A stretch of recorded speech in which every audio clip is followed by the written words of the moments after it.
The morning Diana Voss had Caleb Marsh removed from the floor, he was holding a cloth the size of a dinner napkin and standing next to a car worth more than she knew. That was the first problem. She did not know. The Harwick Classic Auction House occupied a converted warehouse on the eastern edge of downtown Harwick, North Carolina. The building had good bones and better lighting. Halogen fixtures ran the length of the ceiling in 2 parallel rows, and on the mornings before a major sale, they turned the floor into something that felt like a stage. 47 people were in the building at 9:14 that morning.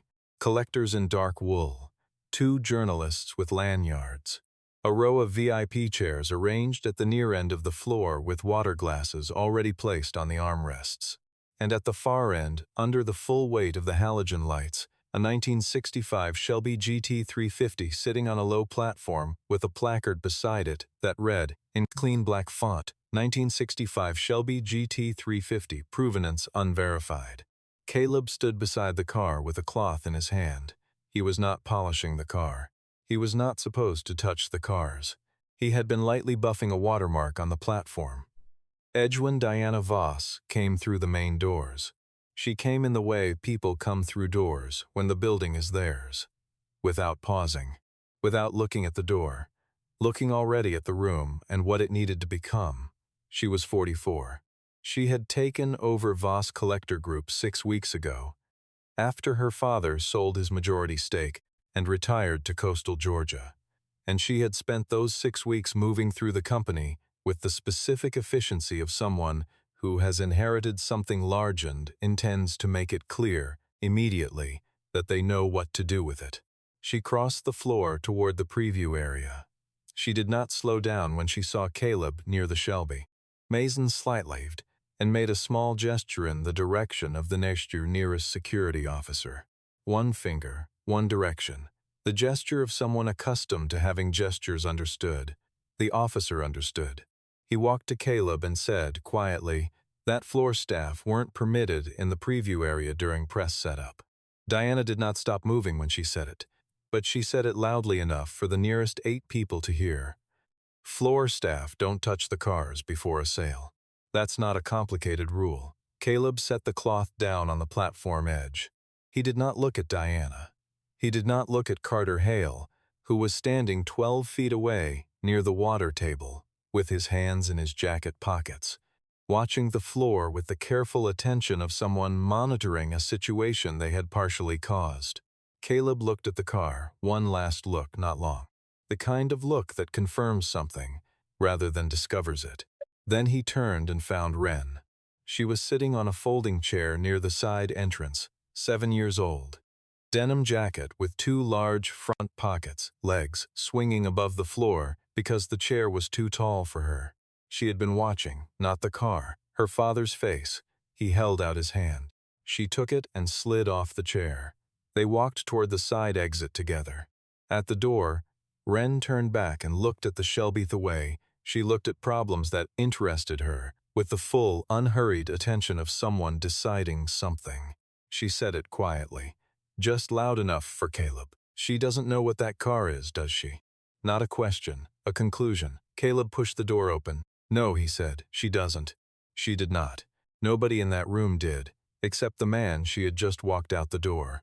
Caleb Marsh was 36 years old. He lived on the 3rd floor of a building on Deller Street in Harwick, in a 2-bedroom apartment that was clean in the particular way of spaces maintained by someone who doesn't have time to be careless. The kitchen counter held a coffee maker, a dish rack, and a legal pad. The bookshelves held manuals and catalogs, not novels.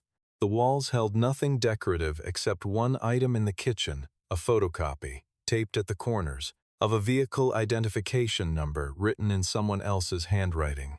The paper had yellowed slightly at the edges. He had put it up 3 years ago and had not taken it down. He left for work at 7:15 each morning after making 2 portions of scrambled egg sand, checking the day's lot sheet, which he kept under a magnet on the refrigerator door. His job at the Harwick Classic Auction House was floor technician. He moved cars between storage and the floor, confirmed vehicle placement before preview, and kept the display area clean between viewings. The badge said floor technician. The badge was accurate. It was simply not complete. On the kitchen table, under the lot sheet magnet, was a notebook. Thin black cover, soft from handling. The handwriting inside was dense and technical. Load specifications, VIN cross-references, paint code analyses, engine identification notations in a shorthand that would not have been legible to anyone who had not spent a decade learning to read the particular language of cars built before 1970. Nobody in the building had ever seen inside it. Wren Marsh was 7 years old. She had short hair and a denim jacket she wore in every season because it had 2 front pockets large enough to hold things she considered important. She did her homework at the kitchen table after school with a purple marker that she used for everything. Underlining, annotating, occasionally drawing small gears in the margins that she did not explain and did not need to. She had her father's habit of asking questions in the form of statements. Not why did that happen, but I think that happened because. Teachers found this unusual. Caleb found it accurate. In her left pocket always was a small object the size of a closed fist. Brass, a little tarnished at the edges. A gauge, an oil pressure gauge. The kind fitted to engines in the 1960s, with a curved face and a glass lens scratched lightly with age.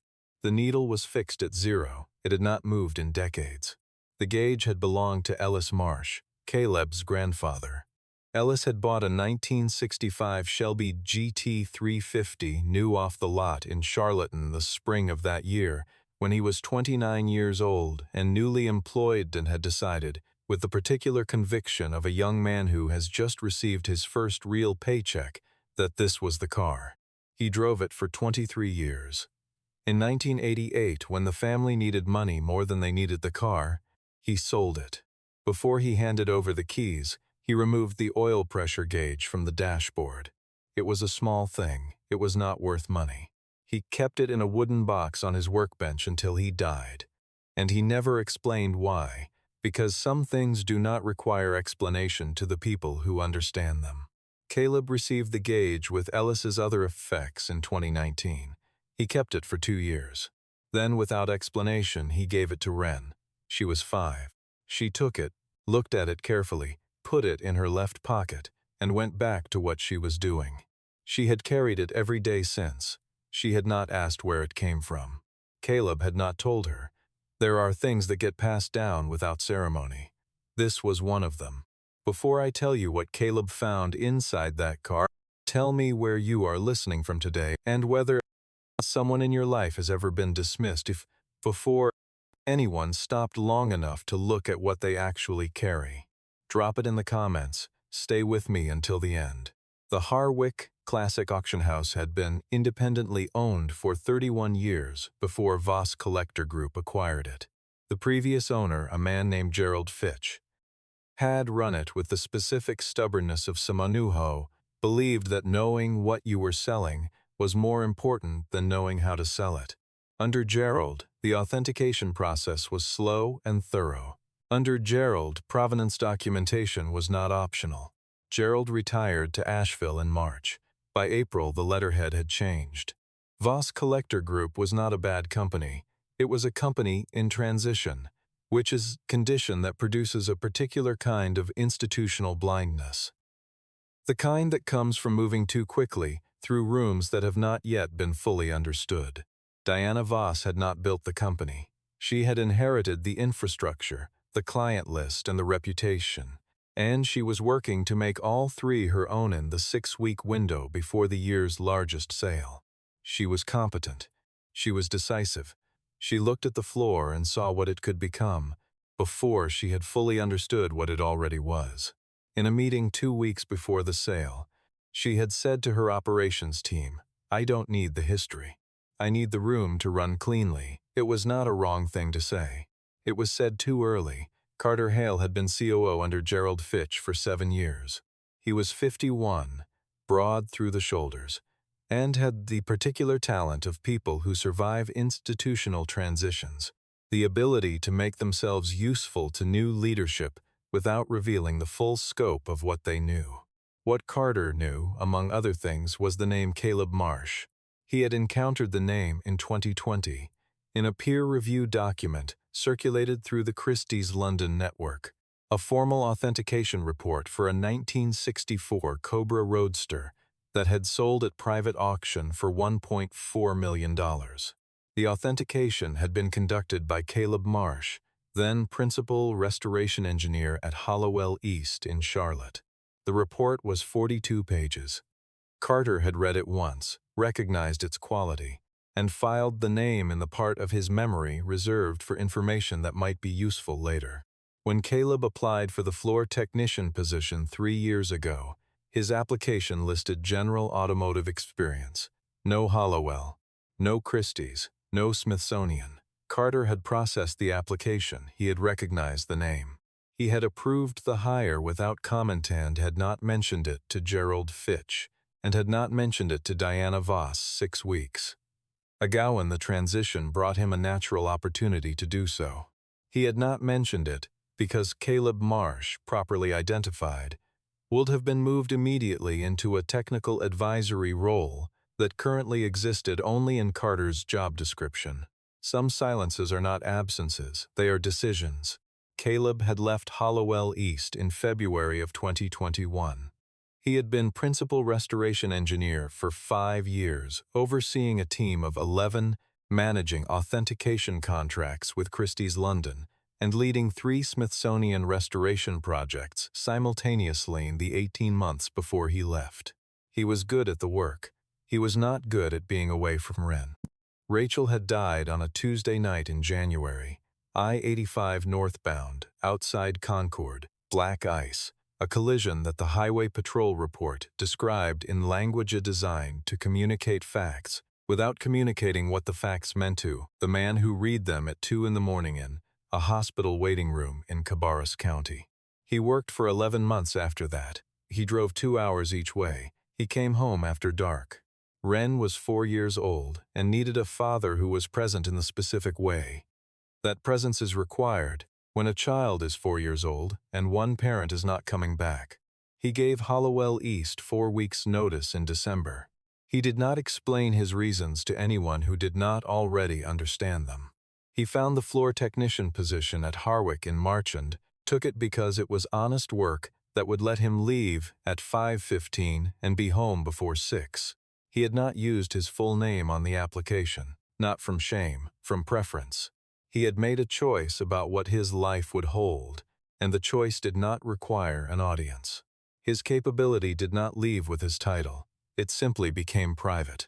He could still listen to an engine run for 40 seconds and tell you the year of manufacture, the probable number of rebuilds, and whether the person who last worked on it that understood what they were doing.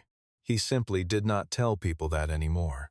The recognition happened on a Wednesday afternoon, 22 days before the sale. Caleb was in the vehicle preparation area when a technician started the Shelby's engine to move it to a new bay. The engine turned over, caught, and ran. Caleb was 3 cars away with his back to it. He stopped. He did not turn around immediately. He listened for 11 seconds. Then he set down what he was carrying and walked to the door of the preparation area and stood there listening to the engine idle the way he had always stood when an engine was telling him something. The 289 Hypo, he knew the sound before he had finished the thought. Not just the engine family, the specific engine, the specific build characteristics of a car assembled at the San Jose plant in the autumn of 1964. He went home that evening and opened the notebook. 3rd page from the back. A vehicle identification number, written in his own hand 3 years ago, copied from the title document in Ellis Marsh's wooden box FM5 S539. He opened the Voss Group catalog on his laptop. Lot 7, 1965 Shelby GT350, SFM5 S539. He looked at the screen for a long time. He looked at the notebook. He closed both. He sat at the kitchen table in the dark kitchen for a while after Wren went to sleep. He was not making a decision. The decision had already been made in the part of him that understood that some things do not get to be sold without being known correctly first. Ellis Marsh had driven that car for 23 years, had taken it across 4 states, had taken a young Caleb in the passenger seat on a Saturday morning in 1994 and let him hold the shift knob on straight roads and told him, without sentimentality, that a well-built thing deserved to be understood. The car was about to be sold as unverified, as unknown, as something that could not be confirmed. Caleb pulled the notebook back toward him and opened it. He was not a man who moved quickly toward anything. He was a man who moved correctly. He went to the vehicle storage bay the next morning with a flashlight and the notebook and the legitimate reason of checking placement for the upcoming floor arrangement. The Shelby was in bay 11. He walked to the driver's side, crouched at the door sill, and ran the flashlight along the VIN plate. SFM5S539. He moved the light lower to the inner frame rail behind the sill plate, the place that nobody looked unless they knew there was something to look for. A mark, 4 characters stamped by hand into the metal with a letter punch, small, deliberate, not the factory stamp, the other one. E.M. Ellis Marsh had marked everything he considered his. Workbench, tool cabinet, the wooden box, and apparently the frame rail of a car he had owned for 23 years and had never fully stopped owning even after he sold it. Caleb kept the flashlight on the mark for a moment. He already knew. He had known since the engine started in the preparation bay. But knowing and confirming are different things, and the confirmation mattered. He stood up. He put the flashlight in his pocket. He did not say anything to the car. He went back to work. That night, after Wren was asleep, he pulled a cardboard box from the top shelf of the hallway closet. Inside, a manila envelope thick with age, the original title for a 1965 Shelby GT350, VIN SFM5S539. Registered owner, Ellis Raymond Marsh, Charlotte, North Carolina. The window sticker, factory color, Wimbledon White. Interior, black vinyl, engine 289 Hypo. The build sheet, 2 pages, faded but legible, with the option codes listed in Ford's original factory format. And at the bottom of the envelope, a receipt dated November 14, 1988. Seller, Ellis R. Marsh buyer, Greenville Motor Exchange, Greenville, South Carolina. Sale price, $6,200. He spread the documents on the kitchen table and looked at them under the overhead light. He was not building a case. He was reading one that had already been written. 3 evenings of work. Photographs of the VIN plate, the EM stamp, every document. A written provenance summary. 11 pages, formatted to the standard he had used at Christie's, the standard he had used 11 times in 5 years for cars, worth considerably more than anyone at this auction knew this one was. The records do not change. They never do. On the 4th night, he opened an email account he had not used in 3 years and composed a message to one recipient. Marcus Webb, Senior Authenticator, Christie's, London. The man who had co-signed 2 of Caleb's Shelby authentication reports and who had once told him, in the particular understatement of someone who gave compliments rarely and meant them completely, that Caleb's documentation was the standard he used when training new staff. The email contained 4 attachments, photographs of the VIN, the EM stamp, the build sheet, and the title. The body of the email was 2 sentences. Take a look at these when you have time. Let me know what you see. He did not sign it with his name. He did not need to. Marcus replied 14 hours later. 1 line, I know whose hand this is. 6 words. That was enough. The night before the sale, Caleb did not sleep. Wren slept. He sat at the kitchen table with the 11-page provenance summary in a manila folder in front of him, squared at the corners, the way he squared everything he considered finished. He had not told anyone what was in the folder. Not Aaron, who ran the upholstery shop on Clement Street and was the closest thing he had to someone who understood both worlds.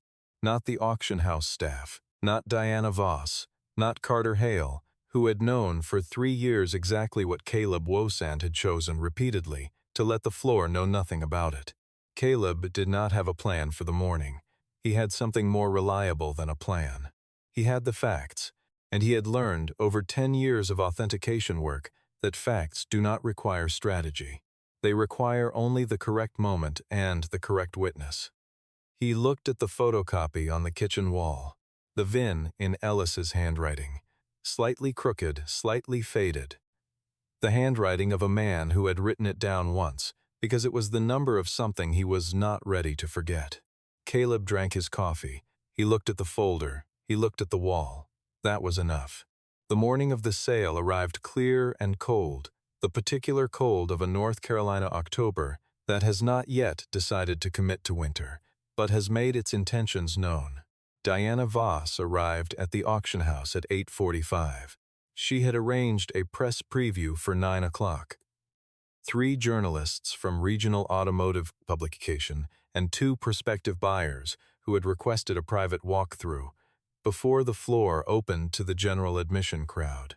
The Shelby was the centerpiece of the preview. It was the most visually compelling vehicle in the sale and the one with the most unresolved questions around it, which, in auction terms, meant it was the most interesting story in the room even if the story was officially incomplete. Diana stood beside it, with the confidence of someone who has prepared the presentation and believes in the quality of what is being presented. She was good at this part: the room, the light, the measured language of a sale. Carter Hale stood to her right, slightly behind her, in the position of someone whose role is to support and not to lead. His hands were in his jacket pockets. His face was arranged in the expression of professional attention that reveals nothing about what is happening behind it. The 3 journalists had their notebooks out. The 2 prospective buyers stood with the particular stillness of people deciding whether to spend significant money and not wanting to appear to be deciding. Diana began. The vehicle you're looking at is one of the more significant lots we've brought to the floor this year. The provenance is unverified, but the vehicle speaks for itself. The condition is consistent with long-term storage. The mechanicals have been assessed as functional. We're expecting considerable interest from the floor. One of the journalists wrote something. One of the buyers leaned slightly toward the car. Caleb was standing near the side entrance, 20 feet from the Shelby, in the position where floor staff stood during preview access. He had the manila folder under his left arm. He had not moved toward the car. He was waiting. Wren came through the side door at 9:12. Caleb had told her she could come to the morning session. He had not told her why. She came in the way. She came into rooms she found interesting, without looking at the people first, looking at the things first. She saw the Shelby. She walked toward it, not fast, not looking at Diana or Carter or the journalists, looking at the car with the same full attentions she gave to problems that interested her. She stopped at the front of the car. She stood in front of the hood for a moment. Then she reached into her left pocket. She took out the gauge. The brass oil pressure gauge, small as a closed fist, needle fixed at 0, glass lens scratched lightly with decades of handling. She placed it on the center of the hood, gently, the way you place something when you know exactly where it belongs. She stepped back. She did not say anything. She turned and walked back to stand beside Caleb. The room went quiet for a moment, not long. The journalists looked at the gauge. The buyers looked at the gauge. Diana looked at the gauge, then at the child, then at Caleb, with the expression of someone who has encountered a detail they do not yet have the context to read. Carter Hale looked at the gauge and something shifted in his face that was not quite recognition, and not quite its opposite. Nobody said anything. The moment passed. Diana returned to her presentation. But the gauge sat on the hood of the Shelby in the halogen light, brass against Wimbledon White, and it did not move. Caleb's phone rang at 9:22, a number with a country code he recognized, United Kingdom. London. He stepped through the side door into the corridor. He answered. He listened for 31 seconds. He said 2 words, "Thank you," and ended the call. He stood in the corridor for a moment. He looked at the manila folder under his arm. He looked at the door back into the sala room. He went back in. He walked across the floor toward the Shelby, not quickly, not slowly. The walk of a man covering a distance he has already decided to cover. He did not look at Diana. He did not look at Carter. He stopped at the presentation podium beside the car, the low stand that held the official lot description, the one that read 1965 Shelby GT350. Provenance unverified, and he placed the manila folder on it. Beside the lot description, 11 pages, squared at the corners, he looked at Diana. "There's someone on the line who would like to speak with you." He held out his phone. Diana looked at the phone. She looked at the folder. She took the phone. She put it to her ear. She listened. The room was quiet in the specific way. Rooms go quiet when the people in them understand that something is changing, but do not yet know what it is changing into. The voice on the phone was Marcus Webb's, senior authenticator, Christie's London. He spoke in the precise, unhurried English of a man who had spent 30 years being careful with words, because in his profession, words were legal instruments. He said, "The restoration signature on that vehicle is Caleb Marsh. I authenticated his work twice for Christie's London. The provenance on that car is not unverified. It has been verified for 3 weeks. You have the documentation in front of you." Diana lowered the phone. She looked at the folder. She looked at the lot description. She looked at Caleb. She did not speak immediately. The room processed this at different speeds. The two journalists looked at each other. Then they looked at the folder. One of them reached toward it, then stopped and looked at Caleb, who nodded once. The journalist opened it. The two prospective buyers looked at the car. Then they looked at Carter Hale. Carter Hale looked at the floor. Nobody spoke for a long moment. Not because they had nothing to say, because everything they could say would only make it worse. One of the buyers, a collector from Raleigh who had been attending Harwick sales for 11 years and who had a particular stillness about him that came from having made significant decisions in rooms where other people were louder, turned to Carter. He spoke quietly. "You ran the technical team under the old management?" Carter said, "Yes." "Did you know who he was?" Carter did not answer immediately. He looked at the folder. He looked at Caleb. He looked at the floor again. That pause was the answer. Everyone in the room understood it as such. Some silences are not pauses. They are admissions. Diana looked at Carter. One look, not long, 3 seconds at most, it was enough. Carter left the sala room 14 minutes later. He did not say anything on his way out.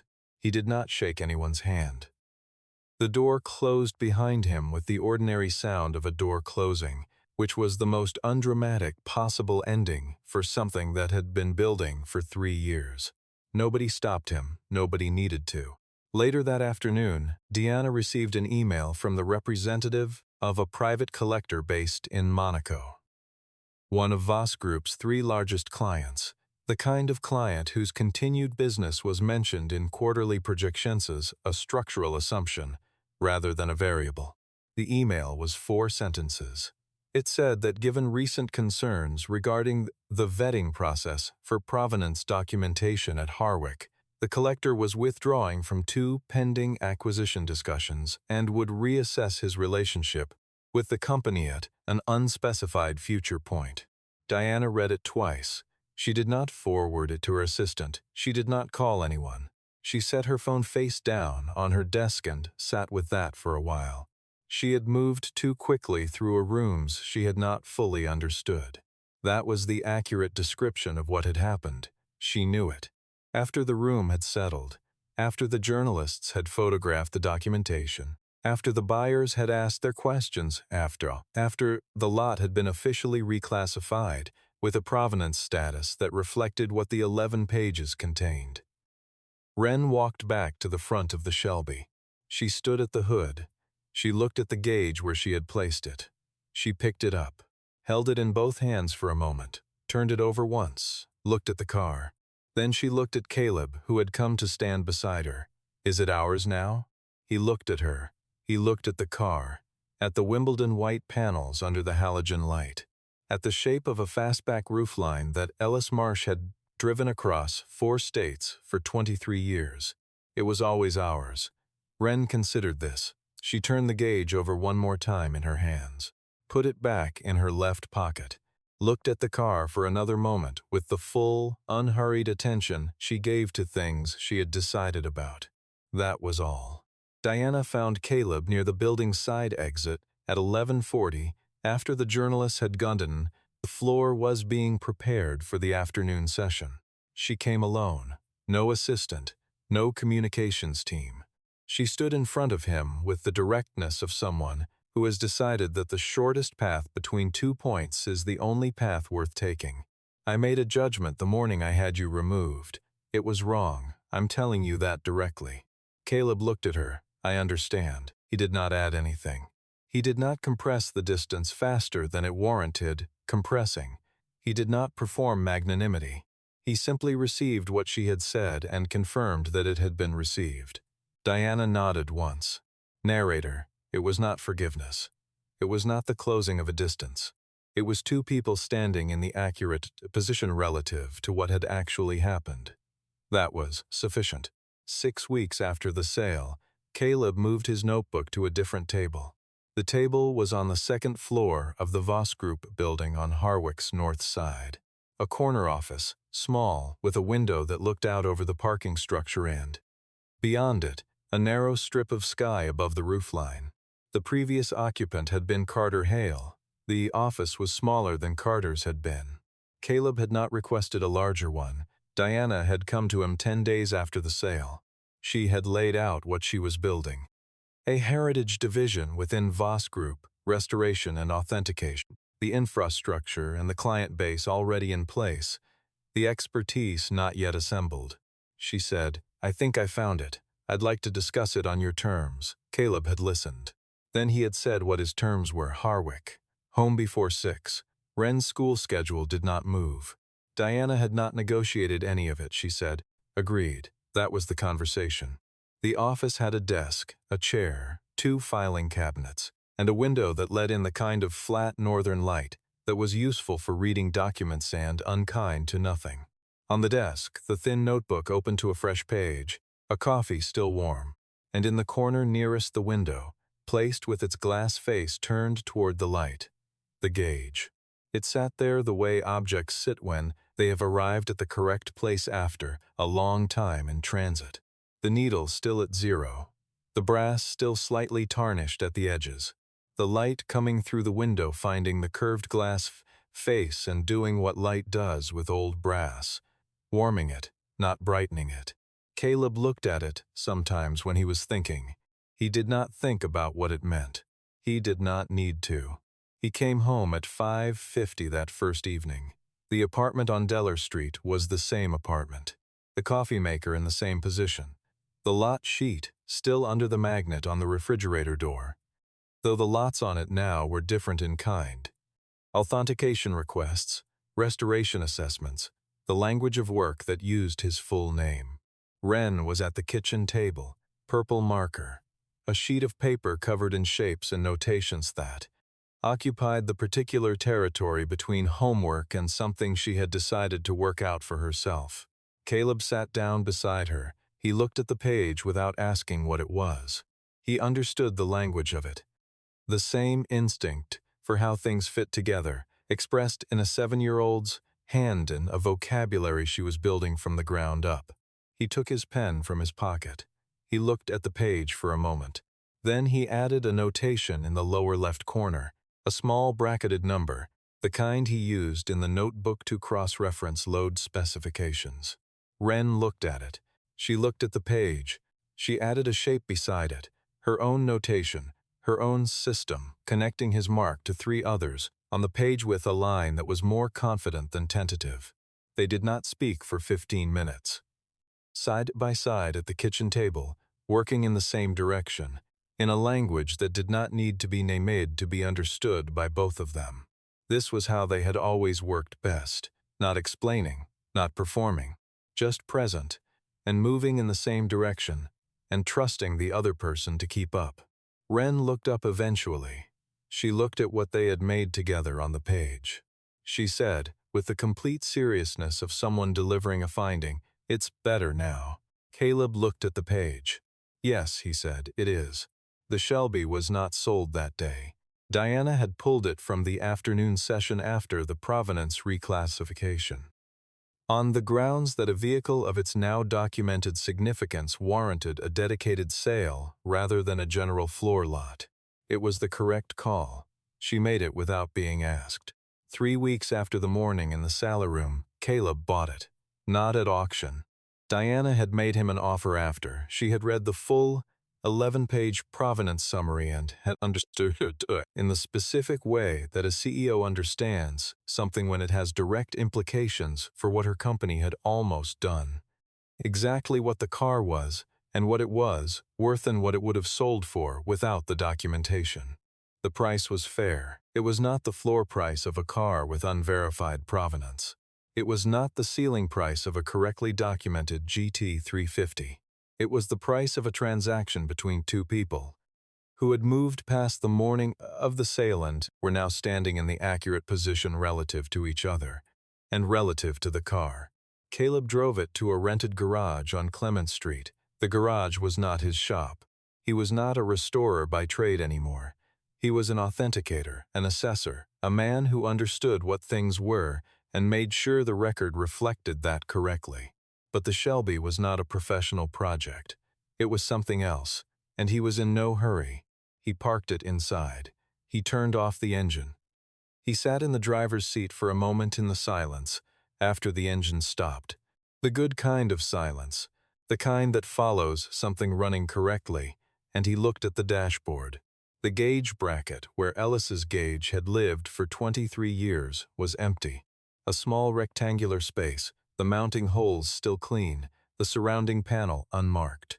He did not fill it that evening. He was not ready. Some things wait. They do not become less true while they are waiting. He got out of the car. He left the garage light on. He went home. Looking back, the thing that changed everything was not the phone call from Marcus Webb. It was a 7-year-old girl placing a small brass object on the hood of a car without saying a word. Nobody in that room understood it in the moment. Nobody asked what it meant. Nobody needed to explain it later. That is usually how the important things arrive. Not announced, not explained. Just placed, in the correct position, by someone who knew where it belonged, without knowing that anyone was watching. Provenance is not a document. It is the accumulated truth of what something is and where it came from. You can mark it unverified. You cannot make it untrue. The truth does not require your acknowledgement to continue existing. It simply continues. Patient, in the frame rail, in the brass gauge in a child's left pocket, in the 11 pages squared at the corners of a folder that one man carried under his arm into a room where nobody knew his name. The man Diana Voss walked out the door that morning had spent 10 years learning to listen to Anginus the way other people learn to read faces, by paying attention, accumulating detail, and trusting what the accumulation revealed. That knowledge does not leave a room, just because the person carrying it has been asked to leave. It stays, in the metal, in the records, in the things that do not change because they were never opinions to begin with. The difference between what something is worth and what someone decides it is. Worth is sometimes nothing more than how long they were willing to look. Diana Voss had not looked long enough that first morning. She looked long enough, eventually. That matters. It is not the same as looking correctly the first time, but it is not nothing. If you were in Caleb's position that morning, folder under your arm, phone in your hand, the room arranged exactly as it was, would you have spoken up immediately, or would you have let the facts speak for themselves? Drop it in the comments. Our team works hard to create stories dramatic enough to entertain, but meaningful enough to leave a lasting message. Everything in this video is completely fictional and was created only to share meaningful, lesson through an entertaining story. We hope it encourages you to value what is real, look past the surface of the people around you, and never let a first impression write the final word on anyone's worth.